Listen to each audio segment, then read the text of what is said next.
Guns N' Roses went into the studio to record what would become Appetite for Destruction. However, it proved difficult to find a suitable producer for the album until they met Mike Klink. They had gone through a couple of producers who just couldn't handle the guys. Guns N' Roses had a very, very definite vision. They knew what they wanted to do and how they wanted to do it. They knew how they wanted to sound. And all too often you will find with new bands that seasoned producers will come in and try to imprint their style and their sound and their voice into the recording rather than allowing the artists to do it, especially when they're new, because these seasoned producers think they know better. Well, when you're dealing with a band like Guns N' Roses, they're not going to put up with that.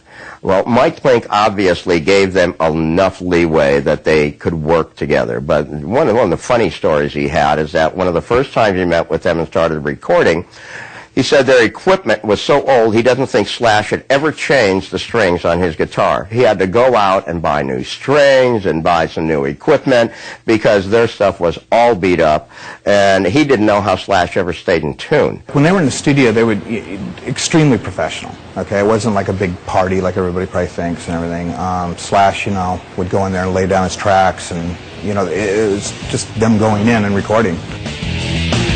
By December 1986, the band had begun to mix Appetite for Destruction, but with the album not slated for release until July the following year, Geffen were eager to introduce their new band ahead of schedule. It was decided that Guns N' Roses' debut release was to be the EP Live Like a Suicide. It really was a demo.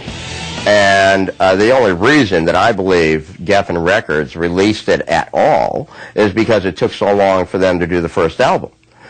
Take advantage of a buzz and heat when it's happening. And when Guns N' Roses were signed, they were very, very hot, at least on the local scene and in the surrounding regions. And so Geffen obviously wanted to take advantage of that and release their demo. It was a very low-rent type of release. No budget, no stylistics around it. They just punched the music out with a cover that really just represents Gun and a Rose, as it were. And because it was powerful and in your face and very live, the performances really did knock your socks off, and it really captured immediately what this band were about, which was, we don't care, we're not interested in vibe, we're not interested in trend, we're not interested in image or fashion. This is us, this is real, this is in your face, you like it or you don't. Appetite for Destruction was finally released on the 21st of July 1987. However, it was not an immediate commercial success. We went out on tour before Appetite actually was released. We went out with the Cult, and so they were touring without an album.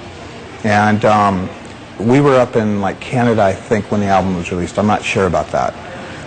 But nobody knew who the band was. And I'm pretty sure that at the time it was going nowhere. It didn't exactly take off immediately. The first single that they had chosen was Welcome to the Jungle. That didn't do so well. It didn't get much radio play, didn't happen much. And then they did what every label does. They have their ace in the hole. And what you'll notice with a lot of new acts, if the first single doesn't hit, the ace in the hole from the label is generally a ballad, because ballads are historically popular. And so they released Sweet Child of Mine.